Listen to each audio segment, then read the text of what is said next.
마하비하라 사원은 2014년도에 병택에서 생긴 겁니다. 처음으로 시작했는데 이제 그 삼백병이라는 어떤 겸옥에서 있었던 컨테이너를 맛으로 우리가 고주적으로 만들어서 법당을 시작했는데, 근데 갈수록 사람들이 여러 많아지면서 그래서 큰 공간을 잡고 있었는데, 그때 그러면서 우리가 이제 아산에 있는 이 조그맣게 이렇게 마하비하라 스리랑카 식법당을 만들게 되었습니다. 사실 마하비하라는 뜻은 큰 초리라는 뜻입니다.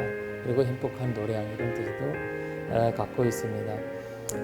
이 마하비하라는 이렇게 7년, 6년 가까이 되는 이 역사적인 배경에서 이 많은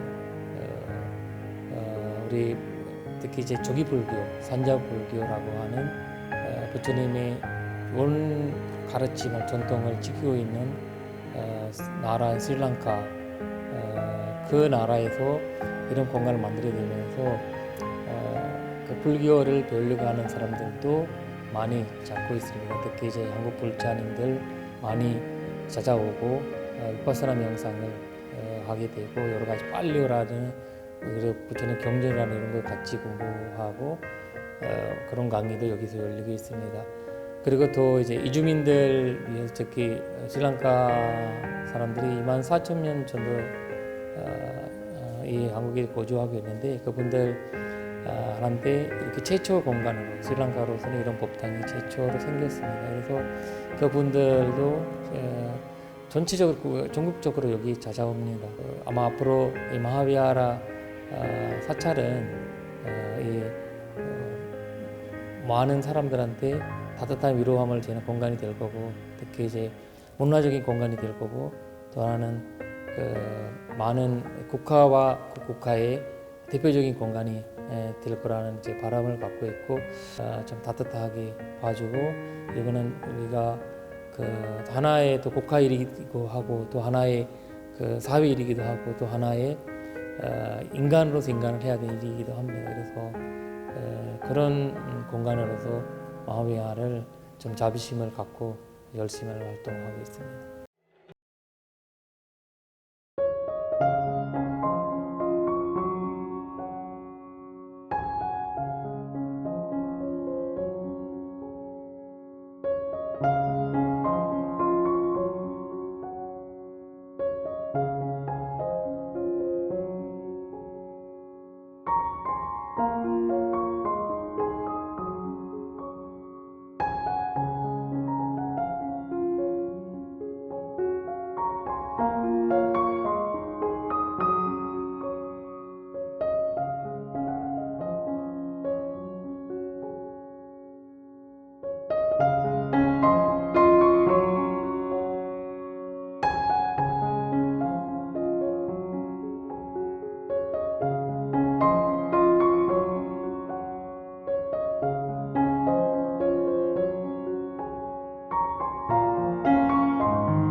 සාදු සාදු සාදු නමෝ තස්ස භගවතෝ අරහතෝ සම්මා සම්බුද්දස්ස නමෝ තස්ස භගවතෝ අරහතෝ සම්මා සම්බුද්දස්ස නමෝ තස්ස භගවතෝ අරහතෝ සම්මා සම්බුද්දස්ස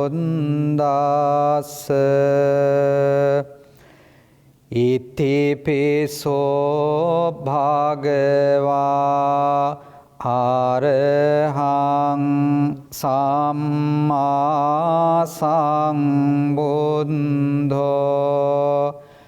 විඤ්ඡාචරණ සම්පන්නෝ සුගතෝ ලෝකවිදෝ අනුන්තරෝ පුරිස ධම්මසාරති සන්තාදේව මනුන්සානං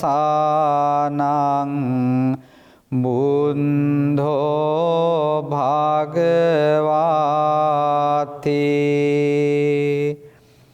බුද්ධ රතනං යාවනිම්බානං සරණං ගච්ඡාමි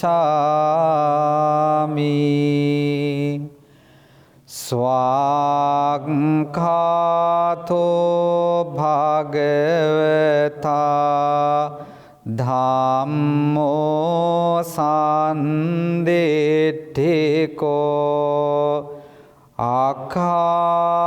අකාලිකෝ ඒහි පාසිකෝ ඕපනායිකෝ පංචන්තං වේදිතම්බෝ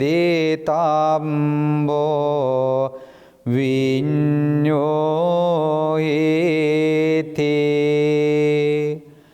ධම්ම රතනං යාවනිම්බානං සරණං ගච්ඡාමි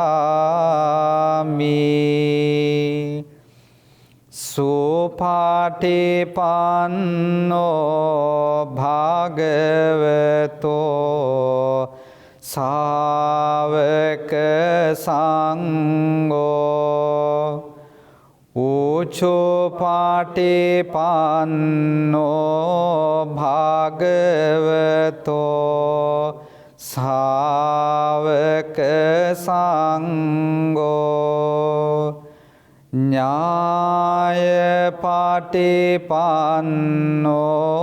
භගවතෝ සාවක සංඝෝ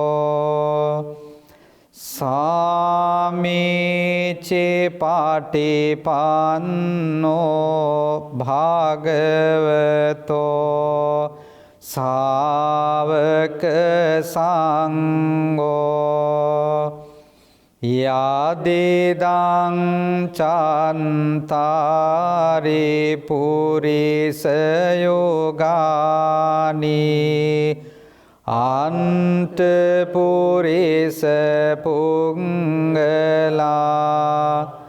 ඒස භගවතෝ සාවක සංඝෝ ආහුනේයෝ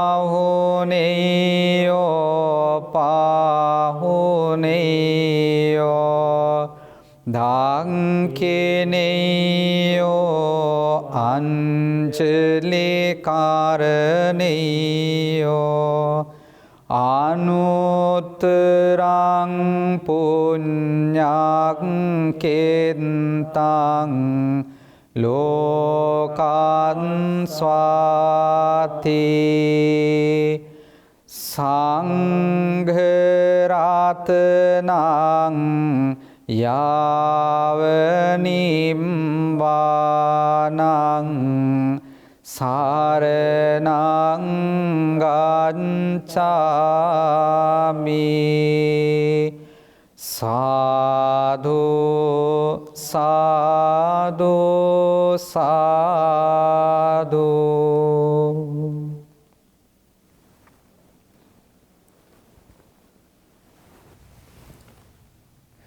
사두 사두 사두.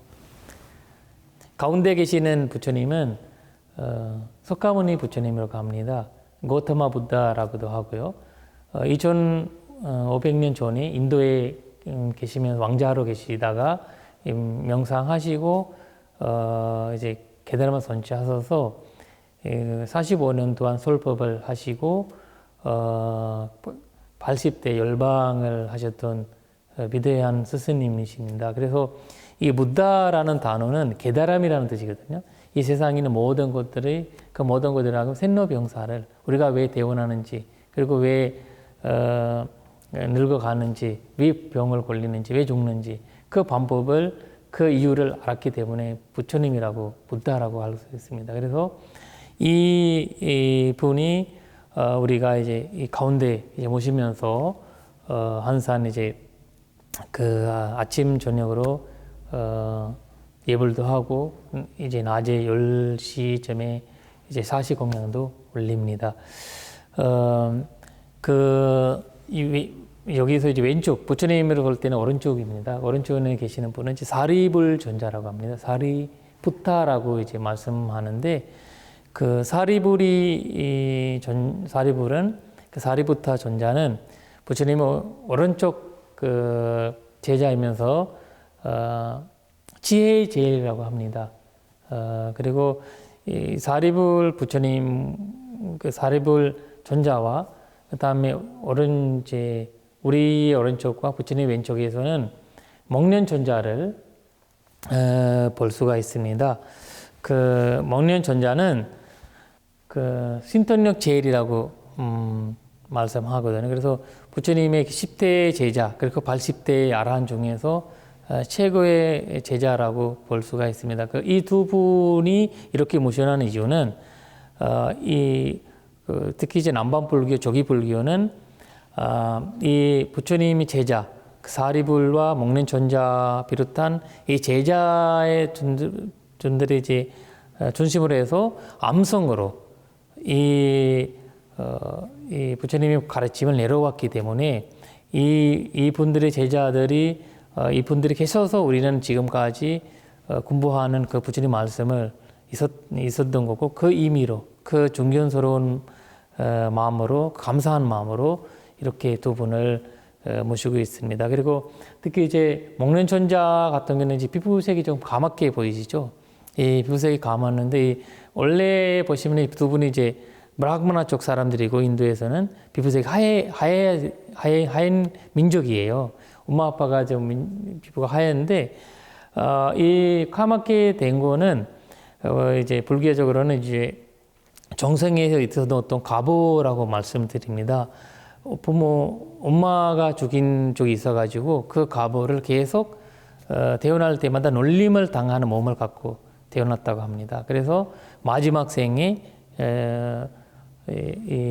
목련 전자로 태어났는데 그때도 이 까만 피부를 가지면서 놀림을 당했다. 이 피부가 까만 피부가 갖춰서 놀림을 당하는 건 아니라 이 하얀 피부로 태어나야 되는데 이제 하얀 피부를 갖고 있는 민족이잖아요. 그래서 까만 피부를 갖게 되니까 이제 특이해지는 거지. 그래서 이제 까만 피부를 가진 사람들이 엄마를 죽인 사람들이라는 말씀은 아니고, 그래서 그런 어떤 가보를 받기 위해서 마지막에 이렇게 마지막 생에도 받았다는 거죠. 그래서 우리가 이제 업이라는 것을 굉장히 무섭다고 이제 그 말씀을 하기 위해서 이런 표현을 또 하고 있습니다. 그리고 이제 이렇게 암성으로 내려왔던 부처님 말씀이 기원전 이제 3세기에 그 스리랑카로 아소광의 아들 마힌다 장로로부터 이제 내려옵니다. 그래서 내려와서 그때도 이제 암성으로 계속해서 내려왔는데 문제는 이제 그 스리랑카에도 감흥이 오고 그다음에 여러 가지 어떤 전쟁이라든지 이런 걸로 일어나면서 이 암송을 할 수 있는 환경이 달라지게 되는 거예요. 왜냐하면 먹을 것도 없고 힘들어지니까 스님들께서 이 부처님 말씀은 경전으로 기록해야 된다. 아니면 이 경전들이 어디다가 기록해야지 후대에 이 부처님 말씀을 공부하시는 분들한테 도움이 되지 않을까라는 생각을 들었던 거죠. 그래서 여기 보시면 이제 이렇게 배엽경을 나와 있습니다. 이 배엽경을 보시면 이 배엽경은 사실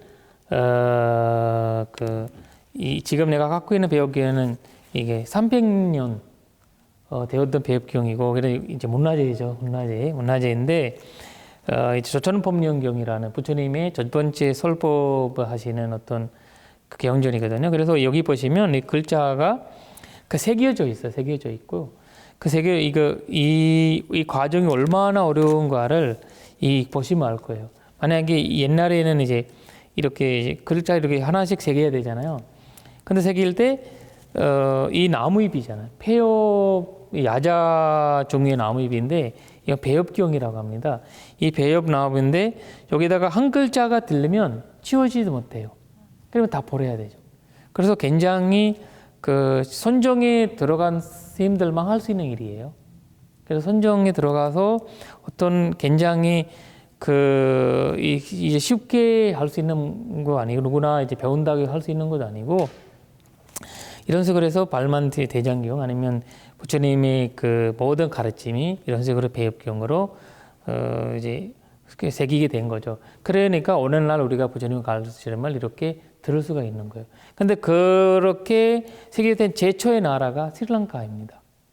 그래서 여기에서 미얀마, 태국, 캄보디아, 라오스 이런 식으로 간 거, 오늘날 니카야라는 거가 바로 이렇게 만들어진 겁니다. 그래서 그 수많은 이제 우리 스님들께서 만들어졌던 이 배엽경이 어느 날 우리가 공부하고 배우고 이렇게 부처님 말씀을 들을 수 있었던, 만약에 이 배엽경을 이렇게 새기지 않았으면 오늘까지 부처님 말씀은 사라졌을 겁니다. 그래서 그 과정이 굉장히 중요하다고 볼 수가 있고, 사실 스리랑카가 이렇게 배엽경을 최초로 이렇게 새기게 됐고, 한국이 전 세계 최초로 발만대장경을 인쇄한 나라입니다. 그래서 굉장히 이제 두 나라의 이런 유광성 상황을 볼 수가 있습니다. 일단 이 배엽경을 배엽경을 갖고 이제 공부를 하시는 분들이 점점 이제 세계에서 이제 사라지고 있는 거죠. 왜냐면 그 빨리오라는 언어로 되어 있거든요. 부처님 말씀하셨던 언어는 마가다어로가 합니다. 마가다라는 곳에 부처님 계셨거든요. 근데 인도에서 그 당시에는 산스크리트를 썼는데 그 산스크리트라는 언어를 아무나 말하지 못했어요. 만약에 높은 가스 사람들만 할 수 있고, 거기에서도 브라흐마나 쪽이나 왕족, 만약에 왕비도 못했어요. 왕비도 산스크리트에 사투리가 있어요. 그 사투리가 말하는데 만약에 산스크리트를 말하게 되면 혀를 잘라요. 들게 되면 귀 잘라요. 그래서 낮은 가스 사람들은 그 왕비는 들을 수가 있고 이해할 수가 있지만 말할 때는 다른 말을 쓰는 거죠. 그만큼 이제 엄격화됐고 대중적인 언어가 아니었습니다. 그래서 부처님은 왕족이니까 산스크리트 알고 그렇게 됐죠. 산스크리트로 말씀하지는 않았습니다. 그래서 평민의 언어를 선택했습니다. 그 언어가 바로 빨리어라고 합니다. 그 발리오라는 언어를 오늘날까지 이렇게 기록을 됐는데 그 누구나 말하면 알아들 수 있는 언어였어요.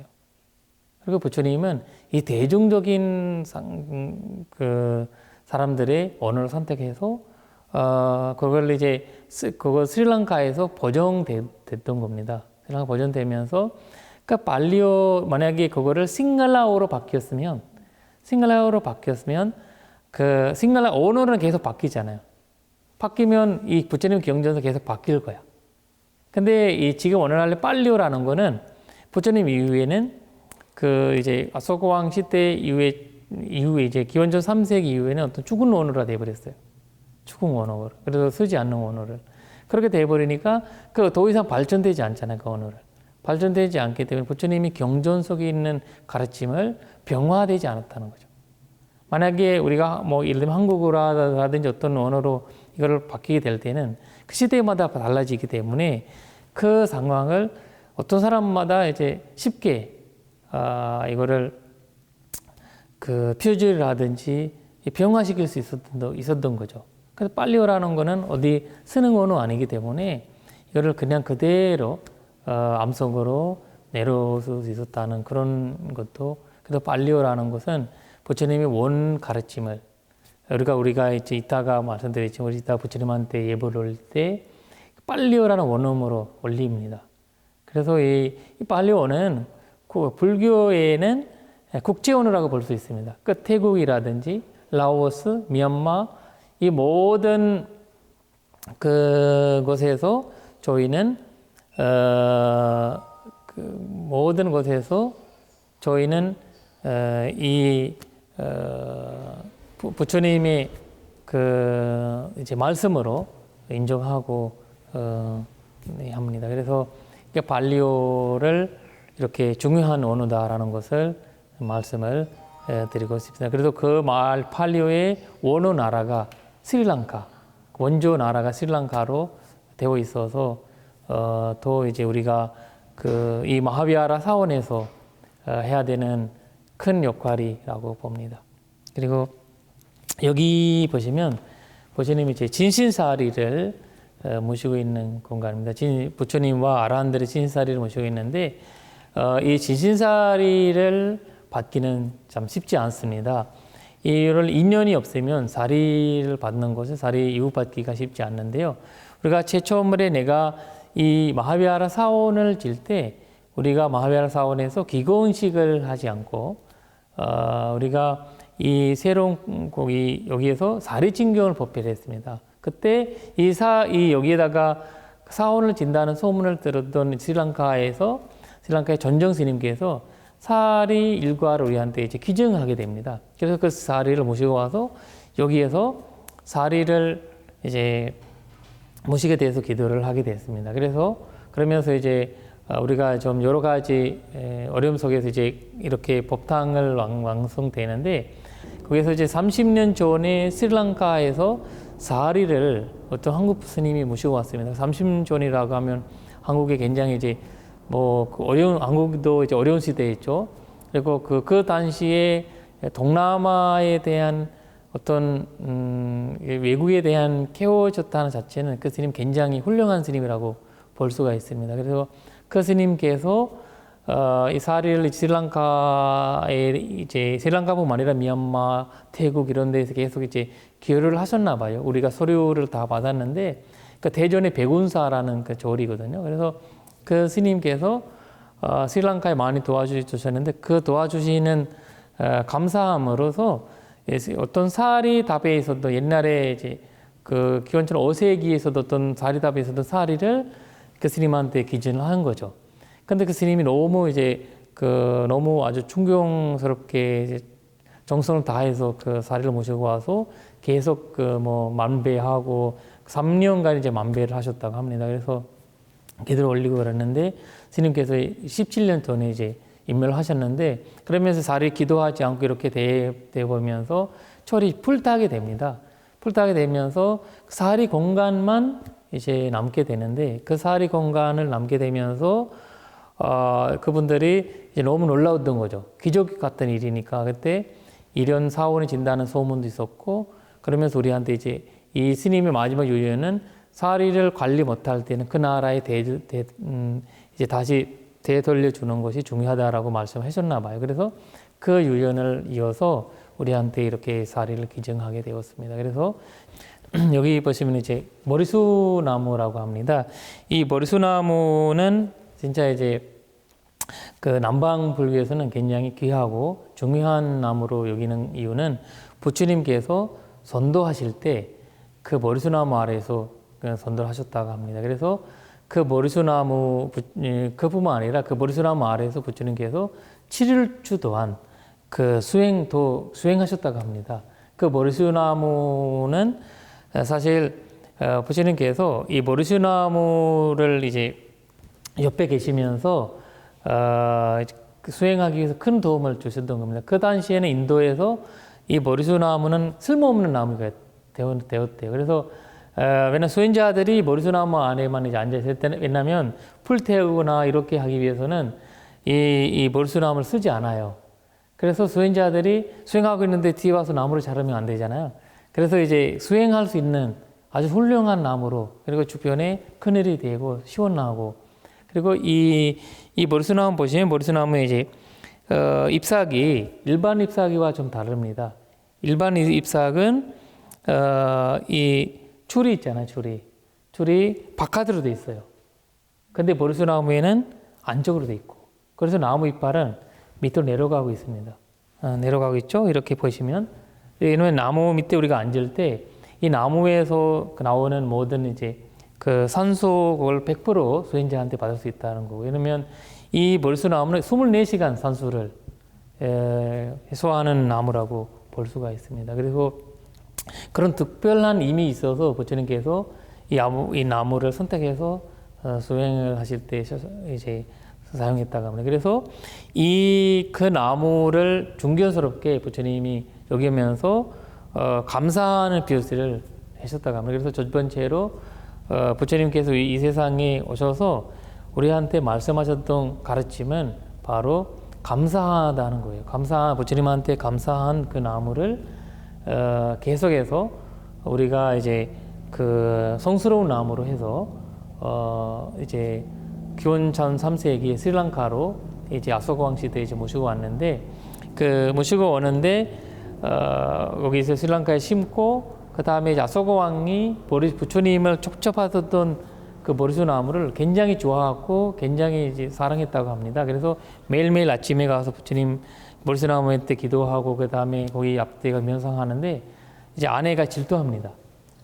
자기보다 머리수나무 사랑한다 해서 그 머리수나무 풀 떼버렸어요.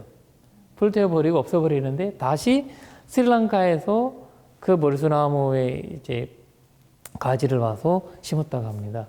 그래서 인도에 지금 부다가야에 있는 머리수나무는 스리랑카에서 다시 이어왔던 머리수나무라고 합니다. 그래서 우리는 지금 스리랑카에 있는 아누라다푸라는 동네에 부처님이 그 머리수나무를 이제 이렇게 모시고 있는 공간이 있습니다. 그 머리수나무에 이제 이 머리수나무 가지를 해서 국가에서 이어받아서 수교 40년 스리랑카와 한국의 수교 40년 그 맞춰서 우리가 여기 모시고 왔습니다. 그래서 한국 정부에서도 도움 받았고 그리고 스리랑카 그 정부에서 도움 받으면서 우리 두 나라의 기울어적인 어떤 상징으로서 이 마하비하라의 이 머리수나무를 이렇게 모시고 있습니다. 그래서 앞으로 우리가 화원에서 우리 그 마하비하라 화원을 만들어서 거기다가 이 머리수나무를 이제 심는 의식을 가실 겁니다. 앞으로는 이 대한민국에서도 여러분들이 이런 귀한 나무를 또 와서 구경하고 또 이제 부처님이 부처님이 촉하던 나무라는 그런 힘이 있어서 우리가 이 손수로 나무로 불리는 거지 모든 머리수나무한테 가서 잠배하고 뭐 그 머리수나무를 여기는 건 아닙니다. 그래서 그런 우리가 지금 이 마하비하라 사원에서 사리를 모시고 있고 머리수나무를 이렇게 가지고 있고 우리가 조그만 공간이지만 이 부처님이 아주 훌륭한 모든 것들을 가지고 있는 공간이라고 말씀드릴 수 있습니다. 그리고 이 열반 그 그림을 이것도 이 그림을 보시면 이걸 백화라고 할 수 있는 거죠. 이 백화는 스님께서 그린 거거든요. 우리 스리랑카 스님께서 그렸는데 이 어떤 백화라면 부처님이 열방하시는 모습을 그려 있습니다. 이 부처님이 열방하시는 모습이 이런 식으로 이제 아름답게 나오고 있고, 여기는 이제 일반적인 이제 신도들이 제자들이 나오고 있고, 여기는 이제 여러 민족의 다양한 민족의 인도의 그 당시에 부처님 제자로 되었던 분들이 아라한들도 있고 선도를 얻었던 분들도 있고 일반 스님들도 계시고, 그다음 이렇게 노란 가사를 입고 계시는 분은 바로 이제 비구니 스님들입니다. 그래서 이 우파세 비구니라는 이런 불교의 모든 제자들이 모여서 부처님이 살라수 나무 아래서 열방하시는 거거든요. 그래서 왕자로 대원하시고 나무 아래에서 대원하신 거거든요. 그리고 그 부처님께서 나무 아래에서 선도를 하셨습니다. 머리수 나무 아래에서. 그리고 나무 아래에서 열방하셨습니다. 이런 식으로 해서 자연을 이제 표현하는 어떤 공간이면서 우리는 이 열방당라는 이름으로 부처님의 이런 공간을 모시게 됩니다. 그래서 여기에서는 이제 이제 영가들 모시면서 여러 이제 작년에만 스리랑카 사람들이 제가 이주인 어떤 자들이 22명 정도에 이제 돌아가셨습니다. 그분들을 이곳 땅에 와서 자기 삶의 마무리를 하는데 얼마나 외로울까. 그래서 외롭지 않게 우리는 가시는 길 잘 가시기라는 그런 바라는 마음으로 이런 영가등을 하나 끼면서 그렇게 이제 기도를 하고 있습니다. 그리고 이 제일 위에 보시면 이 제일 위에 있는 거는 스리랑카 그리고 빨료예요. 빨료고 그것은 이제 와야 담마 상카라 파마데는 삼파데이터. 그걸 뭐냐면 인과 연들이 모여 이루어진 곳들은 소멸을 봉성으로 한다. 안일하게 쓰지 말고 부지런히 노력하거라. 이런 말인데 이 부처님 마지막 말씀입니다. 그래서 이 인과 연들이 모여서 이루어진 모든 것들은 결국 사라지게 되어 있습니다. 그래서 우리가 일어나는 것과 사라지는 것을 너무 힘들어할 필요가 없다는 거죠. 우리가 좋은 일이 있을 때 너무 좋아 좋겠다는 거를 할 필요도 없고, 그 다음에 사라지는 상황에서 힘들어 죽겠다고 할 말도 없고, 어차피 좋겠지 하는 자체가 거기 되어 있는 거고, 그리고 사라지는 자체가 그 자체에 되어 있는 거고, 그래서 이런 과정을 이해하면 우리가 부지런히 열심히 하루하루 소중하고 순간순간 소중하다라는 그런 마음에서 누구나 이 법당에 와서 앉아 계시면서 이런 자율적으로 이런 생각을 할 수 있게 이런 백화를 그려서 앞으로는 이 전체적으로 이런 백화들이 그러면서 부처님 이런 말씀들이 여기저기에서 새길 계획입니다. 그래서 이 아름다운 법당으로 여러분들이 그런 명상도 하고 기도도 하고 마음 힐링도 할 수 있는 그런 공간이 될 거라는 바람을 갖고 있습니다.